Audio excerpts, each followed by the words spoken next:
It's really good to be here this afternoon. Before I start, I would like to acknowledge the traditional owners of the land and pay my respects to their elders past, present and emerging. I'd also like to, again, we've had a really good morning, and a big thank you to Adrian and Bradley for actually, going that extra mile to say, let's give it a go here in WA. And I think, again, a great success so far, so well done. And I reckon give them a round of applause because they've done a great job to put it together.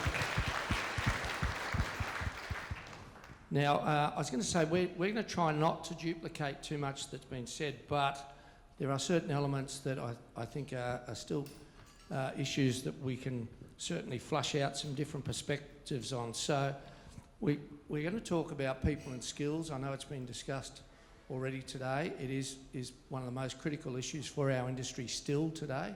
And whilst we've had some reprieve with the many, we're now at 180,000 working holiday makers in the country, which is more than we had pre-pandemic.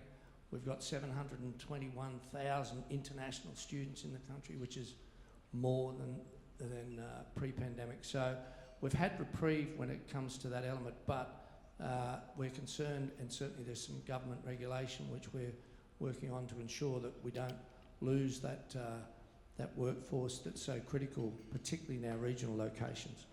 But look, what I'd like to do is bring it back to local, and that is, I want to start, if I can, with you, Nathan, and just ask, how do you actually, I know Accor has a very strong people and culture programs in place. How do you actually attract and get quality people back to the industry, or for that matter, new people to our industry today? Thanks, Michael. I think, we are very lucky. We are attractive as an organisation. Just yesterday, I think it was, HRD were announced as an employer of choice, and that's decided by employees. And so people see that there's a career path with Accor. I personally have been with Accor for 26 years this year. And people go, that's more than you get for life. And people say, well, why?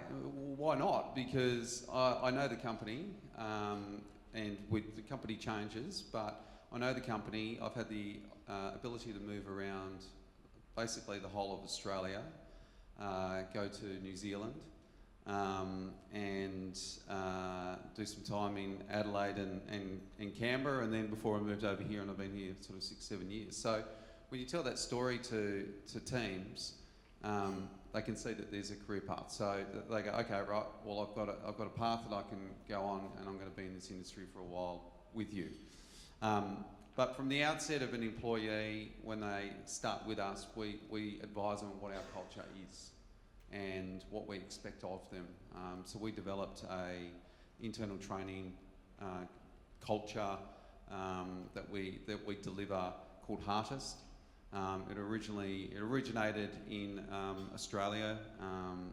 Simon McGrath created Peopleology, and it drove our guest sentiment and our engagement scores so highly that our Paris office tried to work out what was going on, and then they took it and developed it worldwide, and then we sort of refined it when it came back to Australia. So we've got a culture in place that people can see, they can feel part of. So it's building that robust culture, and making sure that we talk about it to our teams. We live and walk it, so that people, when they're in our organisations, in our hotels, they can see it every day. So I think the most important thing is having that robust culture, and working with the AHA, with government, to get skilled and unskilled workforce into the country so that we can utilise skills that potentially we can't fill locally. Yeah, very true. I don't think we're ever going to be in a position where we're not going to need our working holiday makers or our international students, and I think that's something that we're forever advocating to government. If we have an opportunity, we would always rather employ an Australian first, but when you just don't have the numbers. And I'm going to ask Rod to just pick up on I that. just want to say to Nathan, I think one of the features of Accor, and I think you guys do a fantastic job, is work your way. Is that still something that you do? And I think that's great for diversity.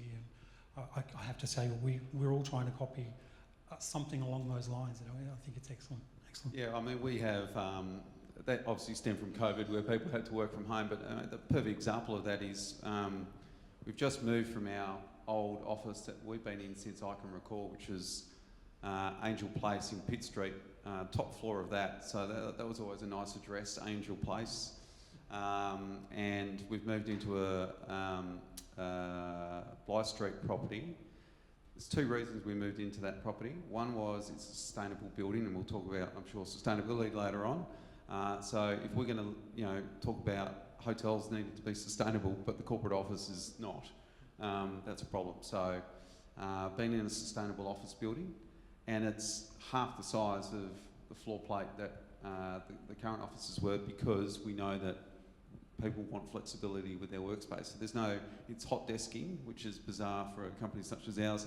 Even the chief operating officer doesn't have a desk. So, that's how we operate. We're trying to minimise the lines in between, and everyone's the same. And it's not that there's quite a few politicians in that building as well? I think there are. I think there's a number of and energy companies and everything else in there. It is a great building. I know that building well. I was going to say we've discussed this morning as well some great initiatives that have been done here in WA, and particularly with the Minister this morning and Tourism WA funding the workplace portal that I know has been extremely successful. And I look directly at Angela, who I know has been actively involved in that, and the AHA team here in WA developed that. And it has been a great success. And I have to say, from Accommodation Australia's perspective, we've been fortunate enough to be the custodians of a federal grant from government, a $10 million grant, which is to do exactly the same, but on a larger scale. It's hospitality, tourism and travel, and so it's going to be a beast. It will be a super highway. And it falls under the pillars of careers, jobs and training. But the fourth pillar is very much about sustainable, and that's something that is going to be critical for this new initiative. The grant lasts through until June 2026, and at that point in time, it has to be funding itself that it can continue on, and that's what we need as an industry. We've seen it before where we have put different initiatives in place and they seem to die a death. I think the work that Andrew and the team have done has been fantastic. We will ensure that the portal that's been created has an integration process, and that it can integrate to a lot of the good work that's been done around the country, and that those funds and the efforts that have been put in by people aren't wasted. So I was going to say, I think we've got some game changers coming for our local employment. Which is a good thing. Rob, I'd probably ask diversity at senior management level is a hot topic at the moment in Australia. Many articles in business pages, etc. What's BWH doing to support those initiatives? Well, I think for all of us, it's time to walk the talk, right? I think there's been a lot of talk over the years, and you hear a lot about it, as you said, in the business magazines. And look, BWH comes from the US, and they picked up these sort of cultural things and a long time ago. So they're very, very focused on it, and we're very transparent about it. And I think from our hotels right through to all our senior management, including my teams, we are very, very transparent about that, and we're very open with our policies on employing the right person and the right fit for the right job. And it doesn't matter who you are or what you are. That is the most important thing, and that's how we define walking the talk. And it is something that I guess is sensitive. Got to be careful you don't say the wrong thing, and I think it's something we do. And I was going to say, and just on that, Martyna, I know you're lecturing at Torrens University. How does some of this integrate through from what you're lecturing and what you're teaching from our industry's perspective? So what I can see from lecturing point of view that there is a lot of space to work on how the hospitality and tourism career is perceived by students. And I can tell my story when I was doing my master's in Sydney, because that was my strategy when I came to Australia. I'm going to do a master and then find a good career. So I was quite mature student and highly motivated, and I knew exactly what I wanted to do during the industry placement. I wanted to do revenue management. During 2 years of studies, there was 2 industry placements in revenue management for around 500 people instead. So you can see that I think we have a problem with looking at the industry and seeing opportunities that are beyond the front desk of hospitality and tourism. We as students, they see this first step and they don't see what's at the back of the house. They don't see those major and great opportunities that you can be an entrepreneur, you can be a supplier to the tourism hospitality, that you can work in development, that you can work in corporate sales. All those, I think it's something that is very blurry and students do not see those opportunities. So they can see the first step, which is obvious for a student and graduate to do that. But I think we do not have the story really about hospitality and tourism to students yet. Thank you, Martyna. And I was going to say, it broaches the subject as well, and I think for those GMs in the room, and but also those departmental managers in the room as well, that we have a responsibility to actually grow our industry, and it's interesting. We really need to think about when we do have those students doing workplace placements, that they're actually put into roles where it's going to stimulate them, and they're put into situations where they're not just used as oh gosh, we weren't expecting you, okay, we'll put you out the back and get you doing something that's quite menial, and that person goes away and thinks, well, if that's what the industry's like, well, I'm not interested. So I think it's quite critical that we are, one, volunteering to take these students in for their work placements, but also ensuring that we get the message out to our whole team that it's important. This is our opportunity to shine. This is our opportunity to really show our local, what it is like, because I know all of us have wonderful experiences that we've enjoyed, but what about the ones that look in and then decide I might do something else? So I think we all have a duty of care when it comes to that. And speaking of duty of care, I'm going to touch on sustainability, and I know this is something that's absolutely top of mind for everyone at the moment, and our hotels certainly have been, I think we've been leading the way in it in some regards, and then COVID hit and we all took a bit of a backward step because it became difficult, but we're now back on full steam. Nathan, I might ask you from your end, what sort of areas of environmental initiatives and activities have you and the Accor team been doing recently? Well, I think the whole industry has been making a huge commitment to change. I think COVID was good for sustainability. If you talk about sustainability just from a hotel room perspective, I guess, the amount of clutter that we used to have in our hotel rooms and the amount of stuff that we removed, including things like minibar. So I know that's a hot topic this morning, but removing minibars, touch points, I guess. I think COVID made us rethink a lot of things in terms of sustainability. Obviously, from Accor's perspective, our focus is on single-use plastics removal, food waste, and carbon neutrality. So we're working with Ecotourism Australia. All our hotels are registering to be part of Ecotourism Australia to have certification. We've got 6 hotels in Queensland that have been certified so far. They were the trial hotels, and we'll roll that out to basically every other mid-scale economy and premium hotel in Australia. And we're working on a solution in New Zealand at the moment. I guess from a sustainability perspective, 70% of travellers think it's important, but they don't want to pay for it.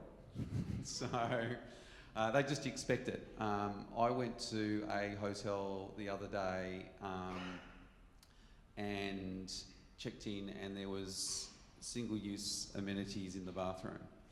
And it was the first time I've seen that for a long time. Ben travels with his coffee. I like a shower gel, and I used to always travel with shower gel because you go to hotels and you've got crappy soap and you've got crappy amenities. I don't travel with that anymore because particularly when I stay in our hotels, I know what brand of good bulk amenity they've got in the room, and I know what I'm going to get. So those sorts of things are incredibly important. There's an example of a hotel though that's gone extreme, and the biggest impact that it's had is that it's involved the community, and I think that's the part that's missing at the moment. So we can all remove single-use plastics from our hotels. We can look at reducing food waste, and we can look at energy-efficient programs to make our buildings efficient. But when you then involve the community as well, it has a greater impact. So this particular hotel looked at everything that they could remove in terms of a sustainable aspect. And if you think about your deliveries, that's where the bulk of certainly your single-use plastics comes from. So, the biggest thing I think that we've done is remove the plastic cover from our dry cleaning company. But this particular hotel worked with the local butcher, the local baker, not the candlestick maker, but the milk company, and basically has removed all of the single-use items that come with that. So the meats comes in reusable packaging, which then goes back to the meat supplier. They sanitise it and reissue the meat. The milk comes in big bulk, the containers that they... Back to the good old days. Yeah. That they obviously use on the buffet. And the bread comes in straight from the baker down the road, straight to the hotel in the morning, and is cut fresh on the buffet and used in the hotel. So they've involved 3 to 4 different companies and that are local, and they're now involved. And then it's in a small sort of town as well. Everybody sees that. Everybody's proud of what this hotel is doing, and that there's this employment that comes with that, with these other suppliers. And that motivates the town as well, which is a good thing. So you're right, it gets everyone on board. What about yourself, Rod? Look, I think Nathan said it really well. I think he's covered all the pillars. We have 3 pillars in our company. We obviously have environment, people, and community, and we've rolled it out to 4,500 hotels worldwide. And the community is something that's big for us, and I think Nathan touched on it as well. But we've got a lot of regional hotels, and it's really important that we're involved in the community in some way. And we've just signed a worldwide agreement, and particularly here in Australia and New Zealand, with Red Cross. So you can actually donate your points, your reward points, to Red Cross, who obviously are very, very community focused. And I think that's been something that we've done a little bit differently. And Accor, Marriott, IHG, they're all really good at it. And I guess we've also picked it up, particularly in this part of the world, in that way. Fantastic. I know we've in Sydney, we've just visited one of the local charities, the Accommodation Australia, New South Wales, where when you're refurbishing, instead of going to landfill, that it's actually going to warehousing and then going out and being distributed to those that need it more. And I think that's fantastic because it just ticks so many boxes. So I think there's some really good activities going on, certainly that help in this space. Can I just say as well a shout out to Ecotourism Australia, because they're doing a fabulous job. They're world accredited, and they're, and again, we've been able to partner with them as Accommodation Australia, and it means you can go from the largest organisations such as Accor to that local motel that can still do a dashboard with Ecotourism Australia to get started for about a couple of $100, and you actually start to, a bit like your communities, you start to think about what we can do, and that it is accessible to everyone. So I was going to say, I'm going to now move to a totally different subject altogether and just touch on hotel investment and some lifestyle brands. So Martyna, the current state of hotel real estate here in Western Australia, let's bring it back into WA. As an asset owner or an asset manager, would you recommend they spend now or wait 12 to 18 months? Is the big question. Yes, so there are two questions. So I will start the first one. When it comes to real estate in WA, we are, as a Horwath HCL, we are not real estate brokers, but we are independent consultants for market and for businesses. So we look at the markets as an investment opportunity, and I definitely see a lot of opportunities in WA. And I would like to just touch two of them. The first one is regional WA. It's still, I think, underestimated place to invest, and we talk about a lot with our clients about coming to regional WA, because when it comes to investment in regional New South Wales or Victoria or Queensland, we can see a lot of movement there. WA is still quite challenging because it's one, remoteness and an access, but at the same time the cost of the construction in regional areas is quite high. So there are already companies that are looking at buying existing properties.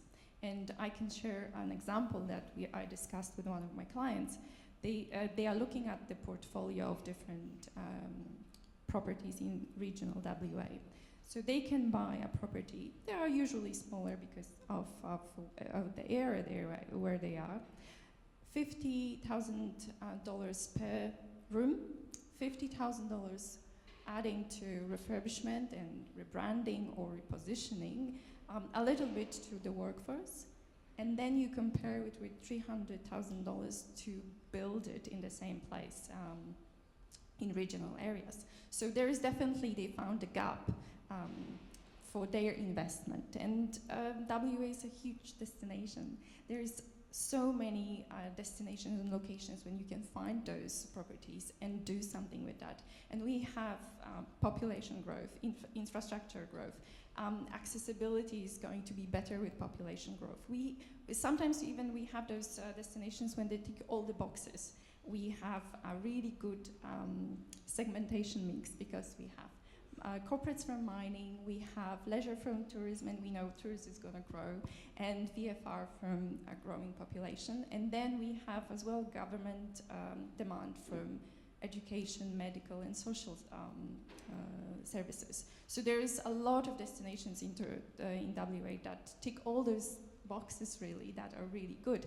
Yes, maybe they are not exciting CBD Elizabeth Key destinations, but they are destinations that can yield a lot. And the second one, I know I can talk a lot about it, but the second one is just one I wanted to tell it here on the stage, because I'm trying really hard to bring someone who's going to build a really beautiful resort in Perth. So I can see the gap for leisure-driven properties. Not only Perth is one of the places when we lack of that. Resort here. Yes. Yes, like why we don't have a beautiful, like especially with the growing trend for urban resorts. I think Adrian mentioned Carlisle, which is the most amazing in Australia, I think, when it comes to urban resorts, and the trend is growing.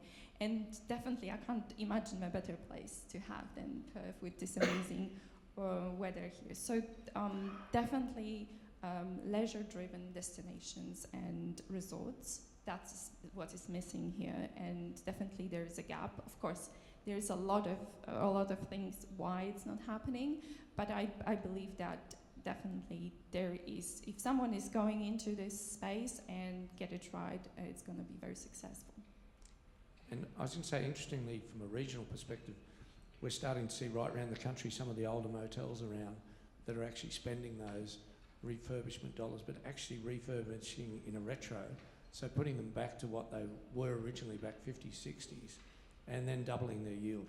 And I think, isn't that clever, that you can make something look old but you can double your return. So you're right, that's very popular. Nathan? I'll just add to the, I think when I arrived in 2017, we had new stock starting to come into Perth CBD.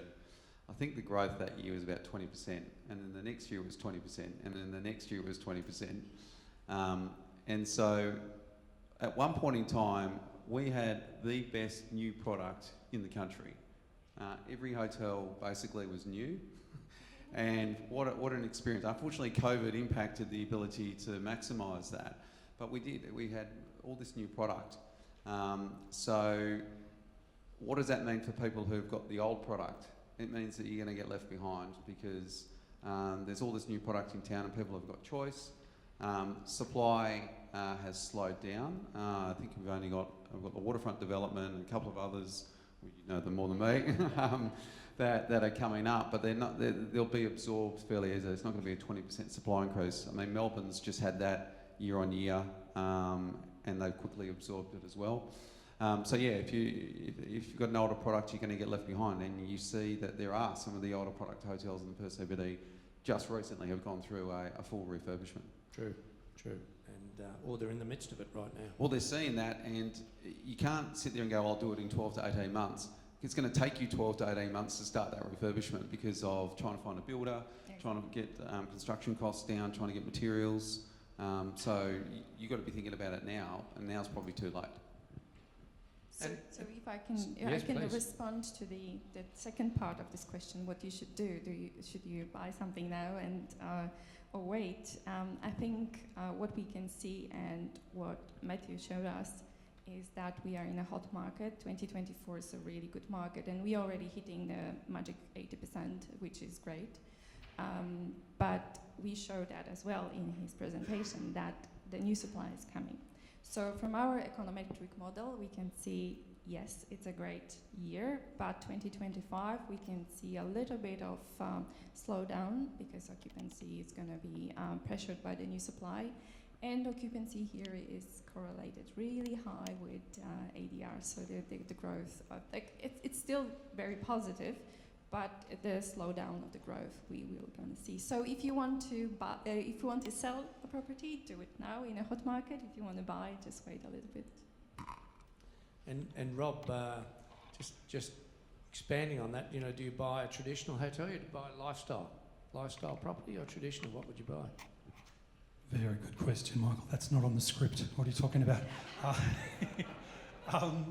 Look, I would buy lifestyle. I would definitely buy lifestyle. And I think talking about new hotels, we've actually got a new lifestyle brand, Aiden Hotel.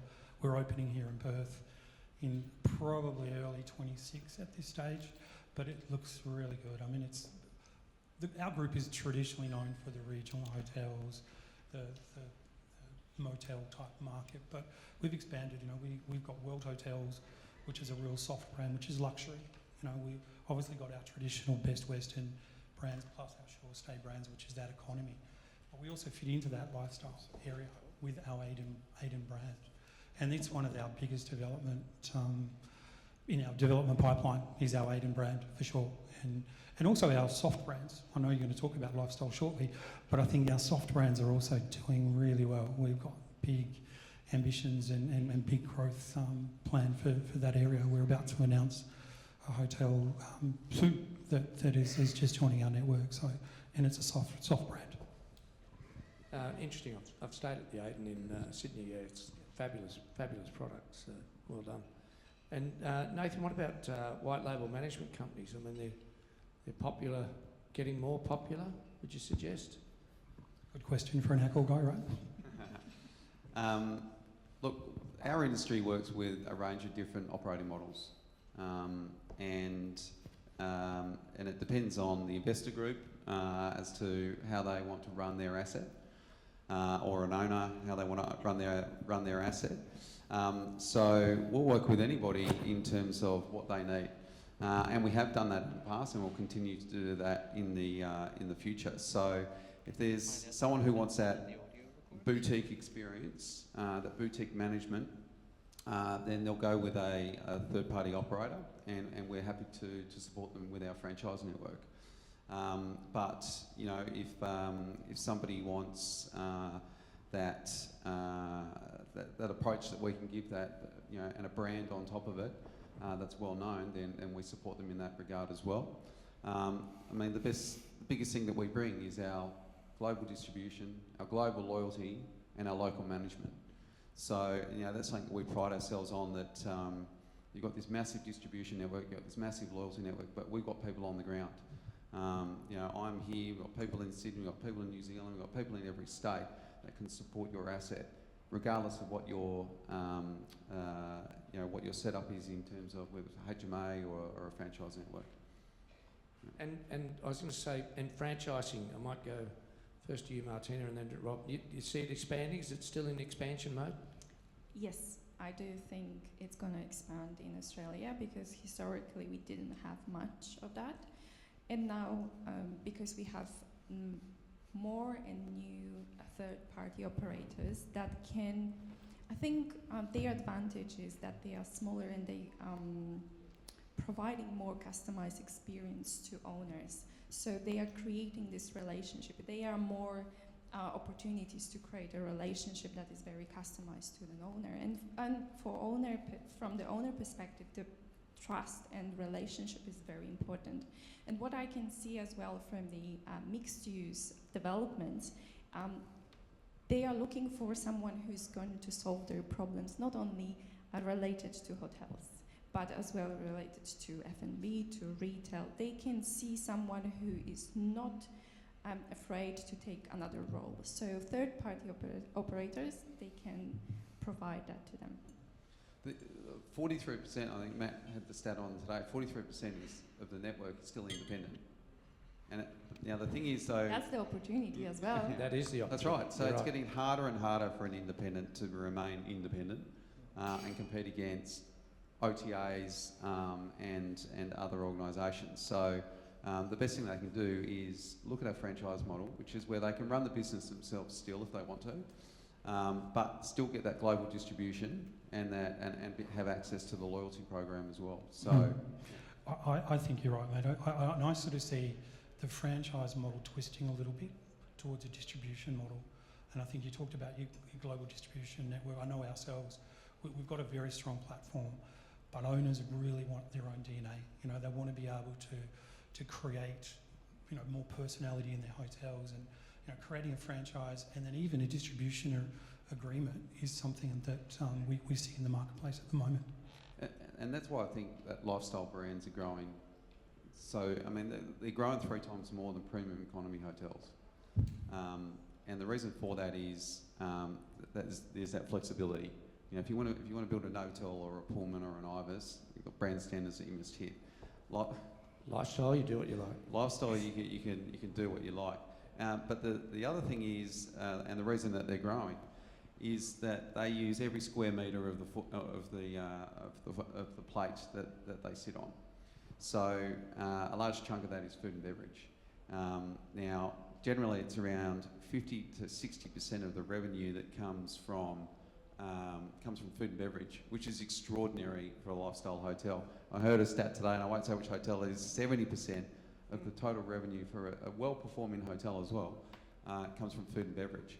So from an owner's perspective, you think about what that does to your valuation of your asset when you've got this, you know, 2 massive revenue streams coming through to your hotel. Well, I was going to say, I think that's all been extremely insightful, but I'm going to have to ask that question. Rod, what keeps you awake at night? I've got a teenager in my household, mate. That'll do keeps it, me yeah. awake. But I think from a business point of view, I think that twist, that little twisted models that we're competing with, you know, the third-party operators and how they're now influencing owners in who the brand should be. These are the sort of things that, you know, it's an extra burden, I guess, on the growth side or the growth cycle of hotels. And Martyna? I have a really long answer to that, but I will try to be very quick. I think, from my perspective, I look at how tourist destinations are growing, and I would like to see more involvement of all stakeholders in destinations. That means residents, tourist industry, and tourists coming together and having more engagement, collaboration. that decision making is not just made by the government or only the industry or lobbying industry, but taking into account that there's someone's home, and we are going to go into more sustainable tourist development. Because what we can see around the world now is that there are places that are going anti-tourist sentiment, tourism phobia, and this is the moment when it's too late to do something, and then we are in limbo. So I would like to see more involvement with all stakeholders in destinations. Thanks, Martyna. And Nathan, last but not least. Driving top line, getting flow through, productivity for the hotels to deliver value to the owners is probably the number one. That definitely keeps me up at night. Making sure that we've got a commitment to a strong culture within the team is probably the second, and on equal levels. Yeah, that's probably it.